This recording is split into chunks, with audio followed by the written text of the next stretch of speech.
Greetings, this is Greg. The Supermarine Spitfire was one of the greatest fighters of the Second World War. There was a naval variant which was officially called the Sea Spitfire, but everyone calls them Seafires. Generally speaking, the Seafire variants had a little less performance than their land-based counterparts, the Spitfires, which makes sense. They had some extra weight and other performance-robbing changes to make them suitable for carrier operations. Seafires saw service with the Royal Navy and participated in combat in the European and Mediterranean theaters, and also in the Pacific. Towards the end of the war, they fought off kamikazes. When World War II ended, the Royal Air Force, like the U.S. Army Air Force, lost interest in propeller-driven fighters. They were focused on jet aircraft, which were very obviously the way forward. But this created an interesting situation in the post-war era. The Royal Navy, like the U.S. Navy, still needed piston-powered fighters because the new jets were poorly suited to carrier duty. Thus, for naval applications, the development of piston-powered fighters carried on for a few years longer than it did for land-based fighters. This is the reason that during the period from about 1945 to about 1952 or so, what I'll call the Superprop era, so many really hot propeller-driven naval fighters started to show up. In this video, I'm focused on the final version of the Supermarine Seafire, which was the Seafire 47. This was the last type built in the entire Spitfire and Seafire series. The Seafire 47s were rare airplanes, only 90 were completed, and when the last one rolled off the production line in January of 1949, that really represented the end of one of the greatest chapters in aviation history. The Seafire 47 had good performance, but a handful of drawbacks. For a performance comparison, I'll use the F8F-2 Bearcat, primarily because it's the only other naval superprop I've covered so far on this channel, and I'm defining superprop as an ultra-high performance propeller-driven combat aircraft that did not see combat in World War II. It's a made-up term, but I'm using it, and I'm using it for planes like the Grumman Bearcat, Hawker Sea Fury, P-51H Mustang, de Havilland Hornet, and so on. The Seafire 47 differs from other Spitfire/Seafire variants in a number of ways, but the biggest difference is the engine. The Seafire 47 is packing the Rolls Royce Griffon, either a Griffon 87 or Griffon 88. Those differ between each other only in their fuel delivery systems. The Griffon 87 used a Bendix injection carburetor. The Griffon 88 had Rolls Royce fuel injection, which works via one giant fuel injector that sprays into the updraft air. In other words, both types are very similar. They're both throttle body types of fuel injection, not more modern multi-port fuel injection. The Griffon 88 uses a system made by Rolls Royce. The pilot manual does not note any performance or operational differences between the two. As the Griffon engine was a big part of the Seafire 47, we're going to have to take a look at it. Development of the Griffon started, at least in concept, in the early 1930s. By the later part of the decade, the Royal Navy, specifically the Fleet Air Arm, wanted an engine that was larger than the Merlin. Work started in earnest on the design in 1938, about a year before Britain and France declared war on Germany, and I think in the year leading up to the war, people in the Fleet Air Arm were looking at what potential adversaries were doing, which is smart, and they realized that the British Merlin engine was quite a bit smaller than the German engines. For comparison, the Merlin had about 27 liters of displacement. The German DB601 had 33.9 liters, and the Junkers Jumo 211 had 35 liters. I think the Royal Navy wanted a big engine of their own. In response, Rolls-Royce designed the Griffon, which had a massive 36.7 liters of displacement. While they were at it, they designed in features making it more suited for naval operations than the Merlin. Ironically, in regards to World War II, the Griffon turned out to be more or less unnecessary. In spite of the Merlin's low displacement, during the war it was always at least competitive and very often superior to the German engines in terms of power. This was the result of superior supercharging, intercooling, and high-octane U.S. fuels. Work on the Griffon was delayed because it tended to be on the back burner at Rolls-Royce as upgrades to the Merlin took priority, which makes sense. I think the British made the right call there. Changing all of their production aircraft over to Griffons would have been a major headache, but changing them to the new improved Merlins would be comparatively easy, and when there's a war on, production interruptions are a really big deal. The first Spitfire with the Griffon engine, and I'm talking about production airplanes here, not prototypes, was the Spitfire Mark 12, came out in late 1942. You don't hear much about the Griffon-powered Mark 12s, largely because by the time they came out, the Mark 9s were already in service. The Mark 9s, with their more highly developed Merlins, generally outperformed the Mark 12s. The Mark 9s were about 500 pounds lighter, faster at altitude, had higher ceilings, and were more maneuverable. The Mark 12s were slightly faster down low, but that's about it. Of course, the main reason was that the Griffon just didn't have the development at this point that the Merlin had, but that would change. Now, the Griffon can be thought of as a bigger, better Merlin with various improvements and initially biased towards operations at low altitudes, which makes sense because it was conceived as an engine for naval aviation. I don't have the shop manual for the Griffon, but I do have various publications from the period, including this one from 1945. It does a good job of going through the engine, so let's take a look at this article and just hit the highlights. It starts off saying that the Admiralty expressed interest in an engine of similar capacity. Capacity means displacement in this context. Similar capacity to the Rolls Royce R engine. So what was the Rolls Royce R engine? That was an earlier Rolls Royce 36.7 liter V12 with an identical bore and stroke to the Griffon. It was a hugely successful racing engine. It set all kinds of records throughout the 1930s. I think even until the 1970s. I'm not 100% sure of that. But in any case, throughout the 1930s, it set records in boats, cars, airplanes. This car is called the Thunderbolt. Side note, there have been quite a few cars named Thunderbolt. Chrysler had one in the 40s. And I mention that for all you folks in the comments section that say Ford had that first. And Ford had one in the 60s. I feel that Thunderbolt would be the perfect name for a modern muscle car.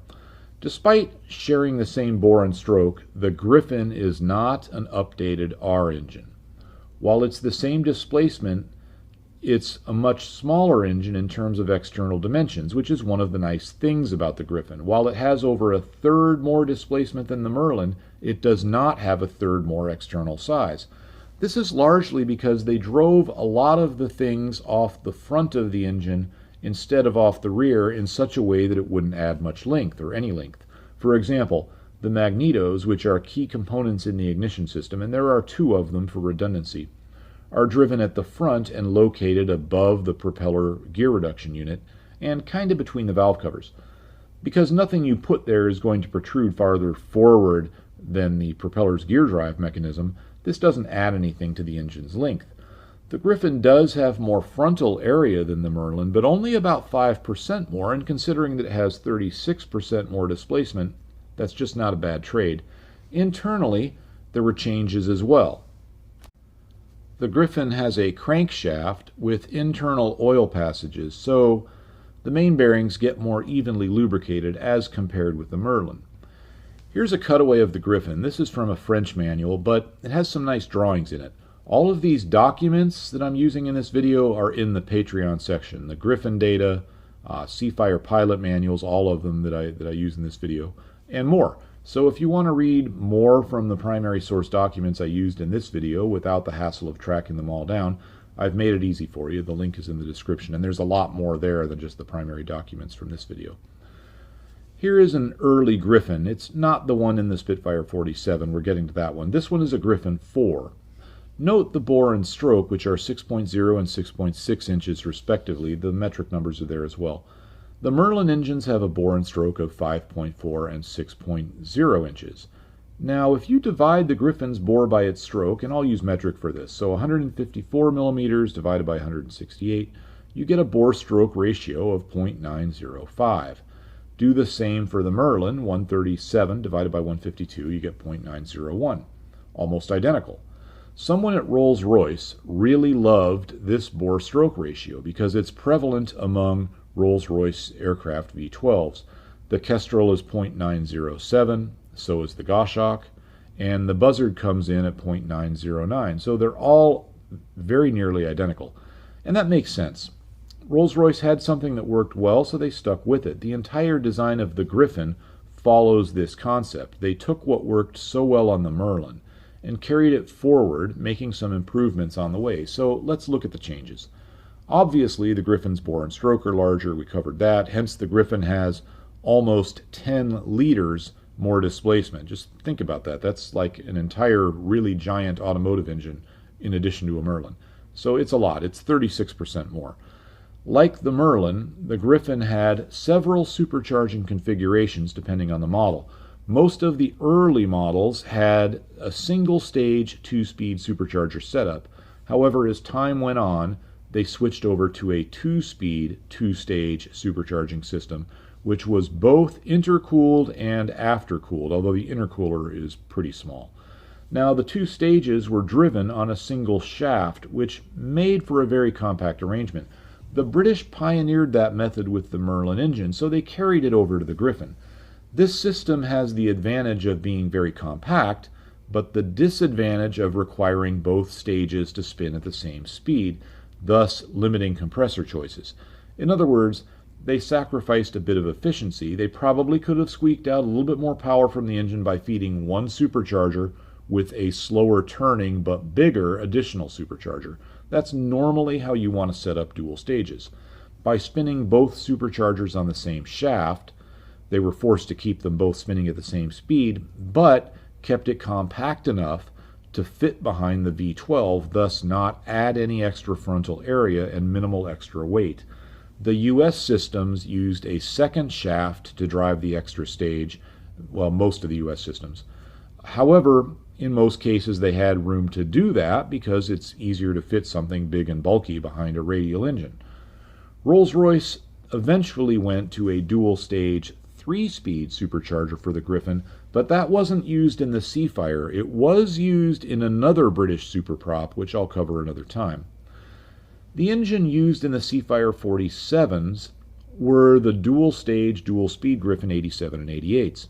This is the Griffon 88, and it is the only picture I have of a Seafire 47 engine. So all other pictures of Griffons in this video are of different variants. That's just what I have to do.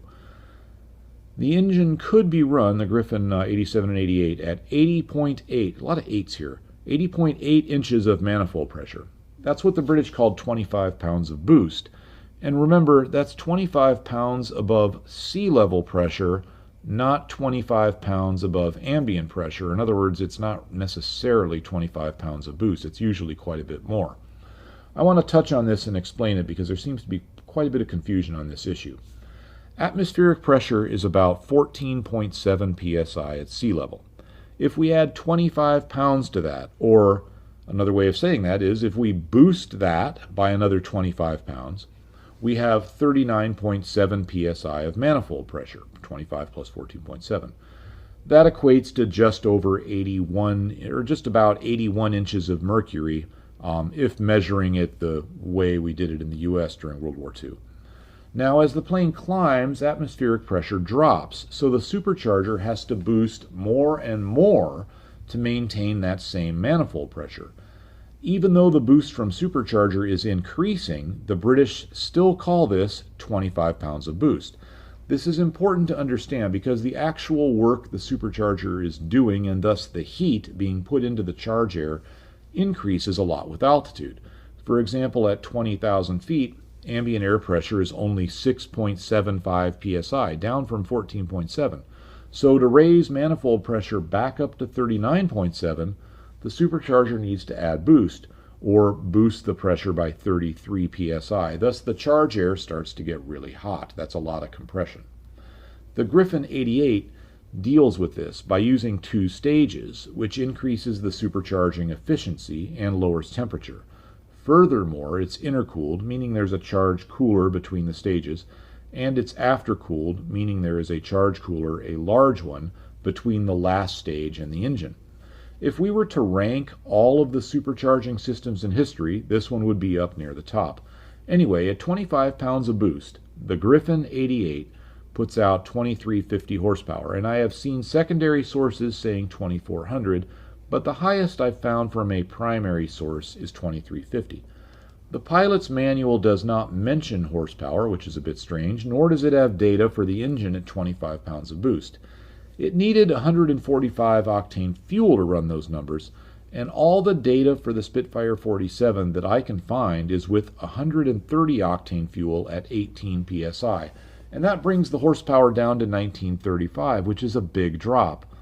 Even then, the Seafire 47 is pretty fast. Before we get into performance, let's briefly go over the rest of the history and design of the earlier Seafires up to the Seafire 47. This isn't a full Seafire history video. This is going to be very brief. I just feel that some background information is needed here. Seafires, again officially called Sea Spitfires, were the naval version of Spitfires with adaptations for carrier ops. Navalized in the truest sense of the word in regards to aircraft would mean that the plane has folding wings, arresting gear, fittings for catapult launches, as well as reinforcements for all of those things. Furthermore, they would have the airspeed indicator in knots instead of miles per hour, and often naval-specific radio and navigation equipment. They may also have had additional weatherproofing, beefed-up landing gear, probably some other items I'm not thinking of. However, the earlier Seafires were a rush job, and initially didn't have very much done to them. They had an arresting hook and some reinforcing done to the fuselage so the arresting gear would stay attached to the airplane after it grabbed the wire on landing. Then, they literally bolted some weights to the front of the engine to put the plane back in balance. They constantly upgraded the design. As newer models of the Spitfire would come out, newer models of the Seafire based on newer Spitfires would follow. Furthermore, they continued to navalize them, so catapult fittings, folding wings, everything else came in time. However, the bottom line was that the Spitfire just wasn't designed as a naval aircraft, and the Seafire, which is, it was a good flying airplane, but it didn't hold up well to the abuse of carrier duty during the war. Now that brings us to the Seafire 47. The plane is a bit of a mixed bag. The engine was fantastic. However, that engine adds at least 500 pounds of the plane, which has to be counterbalanced somehow. So the extra weight goes well beyond the weight increase of the engine itself. Of course, the plane was also beefed up to add strength. They had learned a lot from the earlier Seafire experiences, and they knew that a lot of extra reinforcing was going to be needed. This added a lot of weight to the plane. Empty, the Seafire 47 weighs 8,700 pounds. That's over 3,000 pounds heavier than the earlier Seafires. The Seafire 47 was similar to the Spitfire 24, but still about 2,000 pounds heavier than that airplane. So by either Spitfire or Seafire standards, the Seafire 47 was really heavy. By United States aircraft carrier plane standards, it wasn't. The late war Corsairs were about 500 pounds heavier still. The Seafire 47 had good firepower. It had 4 20mm cannons. Unlike previous Spitfires and Seafires, these were triggered electrically, which was much better than the earlier pneumatic method. It wasn't nearly as susceptible to being entirely disabled by a single bullet or a piece of shrapnel. The plane carried a total of 496 rounds of ammunition. Now, for comparison, the Bearcat also has 4 20mm, but carries far more ammo, 820 rounds. It's important to remember that the Seafire 47 is a development of a much earlier airplane from a time when 30 caliber machine guns were considered pretty good for a fighter. So expecting to fit in the 4 20mm with a lot of ammo is asking a lot. And it's impressive they got it all in there considering the plane's origins, plus the wing folding mechanism and all the other stuff that the airplane wasn't originally designed for. On the subject of things the plane wasn't designed for, obviously it wasn't originally designed for the Griffon engine, which burned more fuel than the Merlin. Plus, the lessons learned from previous Seafire experience showed that more range and/or endurance was really desirable. Historically, Spitfires and Seafires didn't carry much internal fuel. This is from the manual for the Seafire III. It shows an internal fuel capacity of 85 imperial gallons, or about 102 US gallons, which isn't much. Here's the diagram for the Spitfire Mark 12's fuel system. Internal capacity is the same, and this is with a Griffon engine up front. Eventually, they started adding more fuel, but the Spitfire is a small airplane with thin wings. Fitting more fuel in it required the use of multiple small tanks. Multiple small tanks add more weight and complexity than a single tank of equal capacity. This is especially true of self-sealing tanks, and even more so for self-sealing tanks when you're trying to fit it into a thin wing. By the time they got to the Seafire 46, which is like the 47 and could use the Griffon 87 engine, they had this fuel system. Actually, this system is only in some Seafire 46s and 47s. There was another version without the combat tanks, but I'm using this picture because it's a little better quality than the one in my Seafire 47 manual, and it's the same. Let's start with these two tanks. These are located between the engine and the cockpit, and if this was an early Spitfire or Seafire, this is all you would have. Fuel management in these early airplanes was very easy for the pilot. Let's go back to an early Seafire diagram for a moment. Fuel flows from the lower tank through the main fuel cock, which is just a valve. The valve is pilot controlled, and there's a lever in the cockpit to open and close it. It's closed when the plane is parked on the ground, or if the engine has quit and the pilot is making a forced landing, he may want to close the valve. The point is, there really isn't much for the pilot to do with it. You open it before start, close it before you get out. There isn't much the pilot needs to do, period, regarding fuel management in early Spitfires or Seafires. As the engine burns fuel out of the lower tank, the upper tank drains into the lower tank, refilling it automatically. It's a very nice system, and that portion is working by gravity. Here's the problem. In the very early Spitfire, neither of these tanks were self-sealing. When they went to self-sealing tanks for the Spitfire, they only made the lower tank self-sealing. According to this book, they provided a protective sheet to the upper tank. I tried to find out exactly what that means. Now, Price's book, which I'm sure is correct, says that it's Dural, which is a sort of heavy-duty aluminum, and another book mentions it's 3 millimeters in thickness, and I've seen references to some sort of fire-resistant coating that's on the tank. This stuff is better than nothing, but 3 millimeters of Dural armor will deflect some shrapnel at best. It won't do anything about direct hits unless they're from extreme range or hitting the surface at a very shallow angle. This isn't good. A barely protected, non-self-sealing tank on a fighter is a huge liability. It was understandable certainly in 1939 and in 1940, but not in 1944. Most of the early Spitfires were set up exactly this way, I think up through the Mark V. Now, when we get into the Mark 7 and 8, and these are Spitfires that are somewhat forgotten, these planes have 4 tanks, all self-sealing, which is nice. However, this fuel configuration that was used in these planes did not last. When the Mark 9 came out, it was back to the previous setup and no self-sealing upper tank. At some point around the time of the Griffon-powered Spitfire Mark 14, they started to increase fuel capacity again. They did this by adding more fuel tanks. There really wasn't any other way to do it without designing a whole new airplane, but they retained that non-self-sealing upper tank. This is one of the Spitfire's biggest weaknesses, and we don't hear about it much, which is odd, as the anti-Spitfire crowd is always up in arms about the float-type carburetor on the Mark V's and earlier, and that wasn't really a very big deal. It was far from a fatal flaw, but a non-self-sealing tank was a much bigger liability that affected far more Spitfires, including all the Mark 9s and all the Mark 14s. Back to our Seafire 47 diagram. As you can see, they added quite a few fuel tanks, but they were trying to shove self-sealing fuel tanks in whatever nook and cranny they could find, but it still has the non-self-sealing upper tank. If they had made that self-sealing, they would have had to reduce the capacity quite a bit. Now, the manual clearly states which tanks are self-sealing, and the upper fuselage tank isn't on the list. The term wing tanks is a little vague, but I'm very sure that means the wing tanks and the combat tanks, as they're often called wing combat tanks in the manual. So here's the problem. That non-self-sealing tank is going to have fuel in it for a long time. At least in a Spitfire Mark 9 or Mark 12, that upper tank is going to be empty or pretty low on fuel by the time the plane is in combat. There's still going to be vapors in there, there's still some risk, but a hole in it is much less likely to turn into problems when it's lower on fuel. Now in the Seafire 47, that upper tank stays nearly full until you have used up all of the rear tank fuel and all of the wing tank fuel first. There's a specific order in which you burn fuel out of these tanks.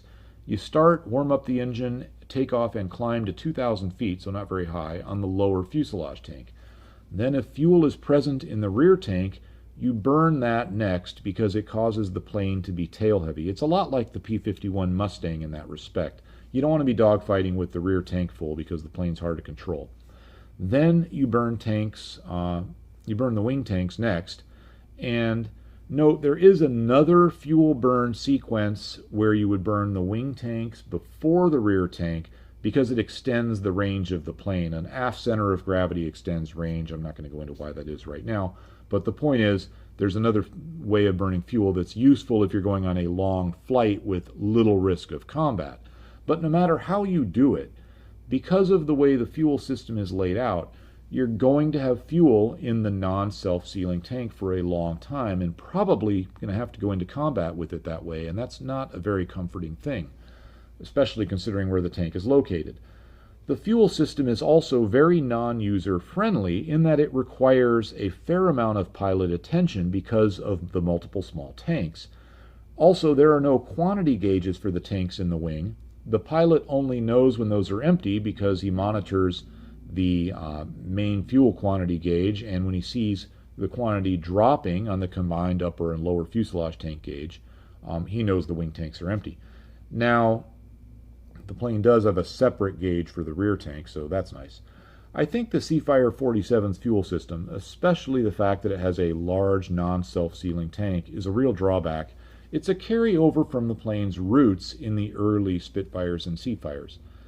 At least it has a decent amount of internal fuel. 197 gallons isn't a lot, but it's slightly more than the Bearcat, and the Griffon's engine uses a little bit less fuel than the Bearcat's R2800. The Seafire 47, I'm probably going to get Spitfire Seafire mixed up, but anyway, the Seafire 47 also has 3-position flaps all the way up through the Seafire 46. These planes only had 2-position flaps. There may have been some variant that had 3, but for the most part, all of them up to then had 2-position flaps. But the Seafire 47 has 3. An intermediate position, which can be used for takeoff, and in my judgment would come in handy in some other tight spots. But they left the flap control in the same place it's found in all Spitfire and Seafires. It's going to be tough to reach that in a high G turn. Ideally, I would have liked it to be located right by the throttle lever like it is in an FW190, but we can't have everything. Overall, the cockpit is pretty decent, but a bit dated by post-World War II standards. My sentiments about the cockpit are more or less echoed in this report by the British Naval Air Fighting Development Unit. They said of the fuel system, quote, "Very considerable thought is required by the pilot on this point," unquote. They also complained about several cockpit-related items, although a lot of them you wouldn't know unless you actually sat in the airplane, things like certain items being out of reach unless you loosen your harness, things like that. The level of criticism in this report is about on par for a typical mid-war World War II Allied fighter, except for the fuel system, which is worse than average, but by Superprop standards, the cockpit in the Seafire 47 is way behind. As I mentioned before, the plane is getting really heavy by this point, which is largely a function of all the extra strengthening they had to do to it. Yet it still performs pretty well at lower speeds due to that famous Spitfire elliptical wing. That wing really was a great piece of engineering, and it's impressive that even with the weight of these planes doubling over its production life, the wing still works well enough to allow it to maneuver really well and land on an aircraft carrier. And by the way, that's not an exaggeration. The empty weight of the Seafire 47 is more than double that of an early production Spitfire Mark I, and the difference is even greater when you're looking at combat weights. One problem you have when you keep increasing the power on an airplane is the asymmetrical power delivery can overpower the controls at low speeds and generally reduce the control's effectiveness.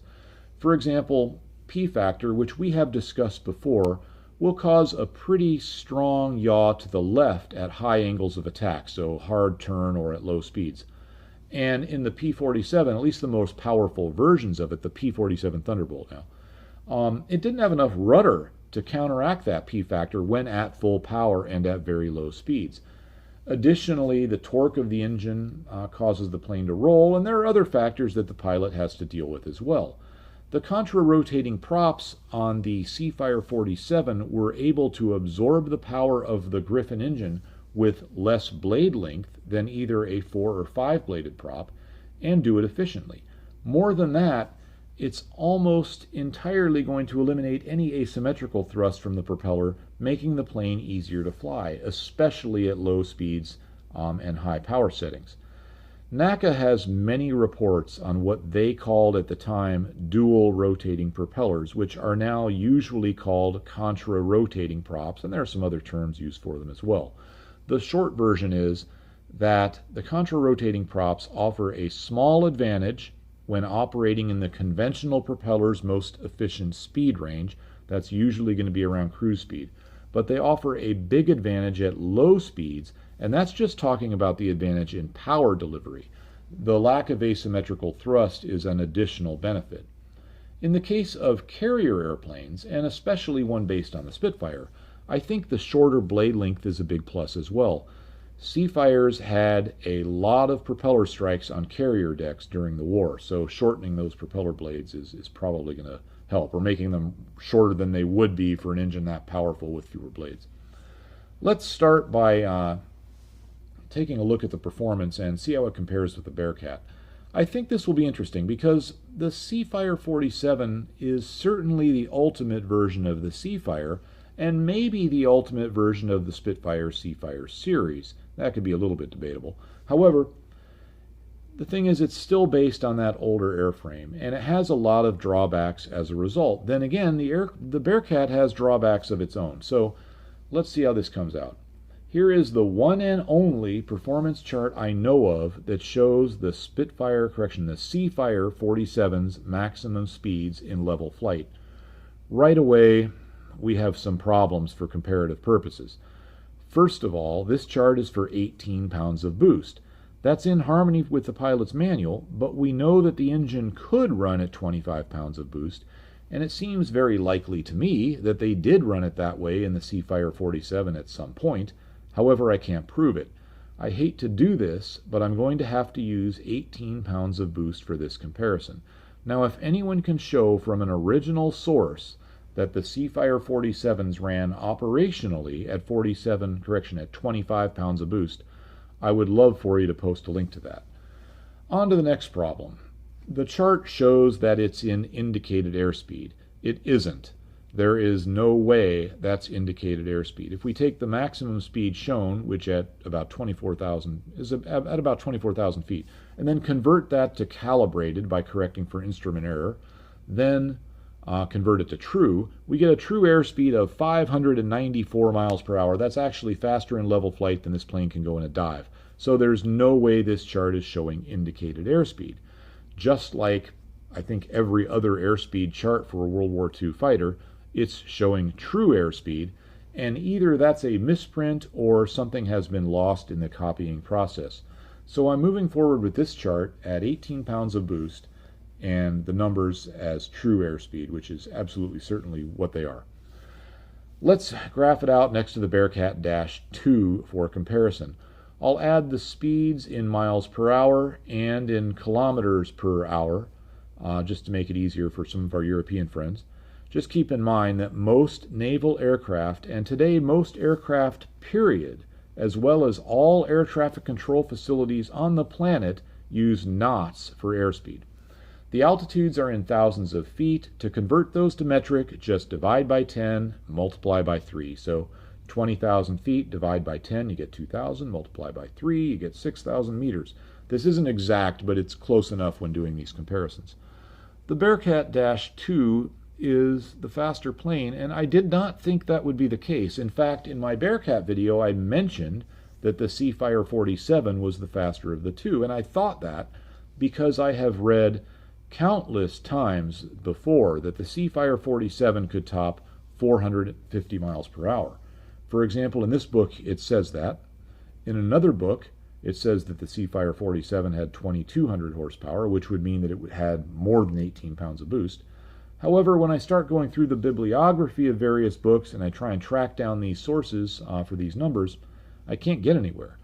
Now, I'm not sure if there's some document somewhere that shows that 51 mile per hour top speed in testing, or it's possible that some people are taking that chart for 18 psi and doing the math to find the theoretical speeds at 25 psi. I just don't know. In any case, going with known numbers from official charts, the Bearcat did run with 145 octane fuel and the Seafire 47 with 130. Under those conditions, the Bearcat was faster, except at some very, very high altitudes.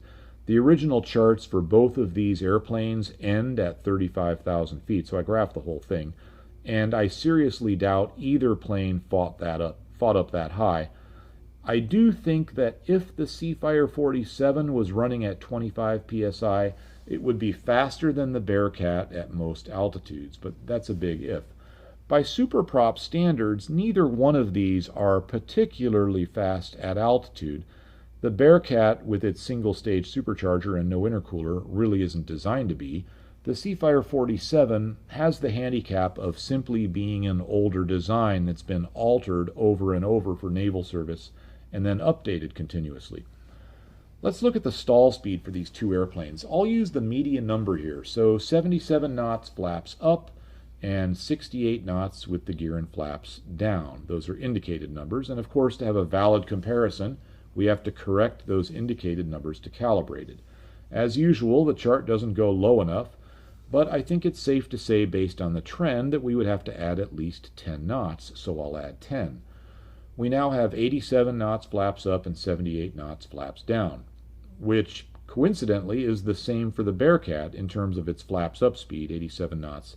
The Bearcat is slightly higher at 82 knots flaps down. I was surprised the Bearcat's flaps do so little good here, but this is the data from the manual, so that's what it is. The flaps up speeds are essentially a tie. Flaps down, the Seafire can go slower, and I will say that if I have to fly both of these planes in a super slow speed dogfight, I'll take the Seafire because of the counter-rotating props. So while the Bearcat won in terms of top speed, even though the flaps up stall speeds are the same, I think the Seafire has the edge in very slow speed flight with the flaps up, and a slightly greater advantage in slow speed flight with the flaps down. In terms of firepower, both planes are packing 4 20mm cannons. The Bearcat has a lot more ammunition. Once again, though, those contra-rotating props become a factor, and that report I referenced earlier mentions that they improve the Seafire's characteristics as a gun platform. However, forward visibility out of the Bearcat is better. In fact, out of the Bearcat it's very good, and out of the Seafire 47 it's quite poor. And it turns out that the Bearcat is no slouch as a gun platform either. There's actually a NACA study on this. It's 76 pages long, but the short version is that the Bearcat was an excellent gun platform. There were 4 planes in the test: a Bearcat, an F-51 Mustang, that's what they were calling the P-51H at this point, and 2 versions of the F-86 Sabre, so obviously no asymmetrical thrust from propeller issues there. These airplanes were all so close to each other in their ability to keep guns on target that the variation was within the limits of the normal 50 caliber bullet dispersion. So I have to give the edge in firepower to the Bearcat. 65% more ammunition is a lot. Better forward visibility is a big deal, and real data showing that it's a good gun platform. I just think it comes out ahead there. Dive speed, however, goes to the Seafire. At 10,000 feet and below, it can do 447 knots calibrated airspeed in a dive. The Bearcat is behind here at 421 knots. Interestingly, at high altitudes, and this really surprised me, the situation changes a bit. For example, at 27,500 feet, the Seafire is limited to 300 knots indicated or 292 calibrated. The Bearcat can do 300 calibrated, so a little bit faster. As the planes descend, their maximum dive speeds even out with each other at about 20,000 feet, and from there on down, the Seafire gains the advantage. Interestingly, the Bearcat's maximum Mach number is about 0.75, slightly lower than a Hellcat, but typical for a propeller-driven World War II era fighter. What's strange to me is that the Seafire is so slow relative, in terms of Mach number, relative to what we see from Spitfires. The Seafire's Mach number only works out to about 0.73 at higher altitudes and about 0.79 down low. I have some theories about why that is, but that's a discussion for another video. Still, the Seafire outdives the Bearcat below 20,000 feet and by a significant margin below 10,000 feet. And once again, its contra-rotating props give it an extra edge because the Seafire 47 pilot is not going to need to adjust the rudder trim as the speeds increase. The Bearcat does have dive recovery flaps, but I still see the Seafire as having an overall advantage when diving. Climb performance is interesting. Again, we're stuck with the Seafire on 130 octane fuel, 18 pounds of boost. The Bearcat is a Dash 2, which does not have the low altitude climb performance of the earlier record-setting Dash 1. Still pretty good though. The Bearcat outclimbs the Seafire anywhere from the carrier deck up to 15,000 feet. After that, the Seafire has the advantage. The Bearcat was famous for its climb performance. It held time to climb records for about 10 years, but let's remember that was only up to 10,000 feet, and it was the Dash 1 Bearcat which had 250 more peak horsepower and was lighter than the Dash 2 we're using here. But I chose to use the Dash 2 for this comparison because it's simply a better warplane than the Dash 1.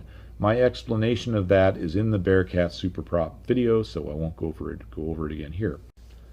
Maneuverability is pretty close. The maximum turn performance for these two planes is functionally identical. The variations are kind of in the margins and the things that are tough to quantify. The Bearcat Dash 2 had a 7.5 G limit. The G limit is unpublished for the Seafire, but probably higher than the Bearcat's limit. However, that's about all the pilots could take anyway before blacking out. Now, using that 7.5 G number, both planes have identical maximum turn performance. That will occur at the lowest speed at which the plane can pull its maximum G load. Now that's easy enough to figure out. We take the square root of the max G load of 7.5, multiply it by the stall speed. That number was 87 knots with both planes set up with full internal fuel and full 20mm ammunition, no external stores. So we do the math, multiplying the square root of 7.5 by 87, and we find that both planes get their maximum turn performance at 238 knots.